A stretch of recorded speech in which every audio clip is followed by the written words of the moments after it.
শিক্ষার্থীবৃন্দ, ইংলিশ পণ্ডিত চ্যানেল থেকে সকলকে স্বাগতম জানাচ্ছি। আজকে এই চ্যানেল যারা নতুন তাদেরকে রিকোয়েস্ট করব চ্যানেলটিকে সাবস্ক্রাইব করে পাশে থাকার জন্য।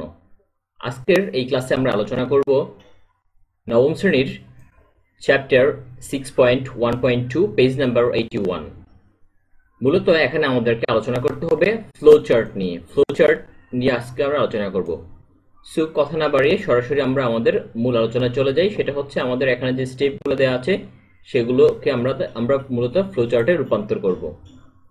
আমাদেরকে ফ্লো চার্টে রূপান্তর করার যে ওয়েটা সেটা হচ্ছে আমাদের সবসময় এখানে নন ফাইনাইট ভার্ব ইউজ করতে হবে, অর্থাৎ ভার্ব প্লাস আইএনজি হবে অথবা এখানে ভার্বের সাথে ইডি টি এরকম কোনো কিছু যুক্ত হবে। সো আমরা বেশিরভাগ ক্ষেত্রে মূলত ভার্ব প্লাস আইএনজি যুক্ত করে ফ্লো চার্টগুলো তৈরি করে থাকি।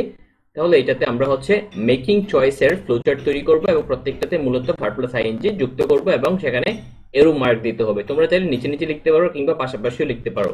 সো আমরা হচ্ছে এটাতে নিচে নিচে লেখার মূলত কাজটা করেছি। প্রথমটা হচ্ছে এক্সপ্লোরিং মোর অ্যাবাউট অল্টারনেটিভস, তারপরে হচ্ছে আইডেন্টিফাইং মাই নিড, দেন হচ্ছে comparing the advantages and disadvantages of the options, then হচ্ছে reviewing my or our choice, তারপরে হচ্ছে selecting the suitable option.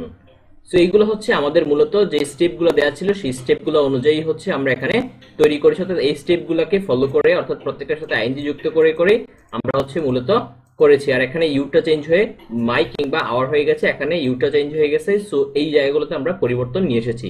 So এই ছিল হচ্ছে আজকে আমাদের আলোচনার টপিক। আশা করি এটা তোমাদের খুবই কাজে লেগেছে এবং কাজে লাগলে অবশ্যই চ্যানেলটিকে সাবস্ক্রাইব করে পাশে থাকবে। ধন্যবাদ সবাইকে।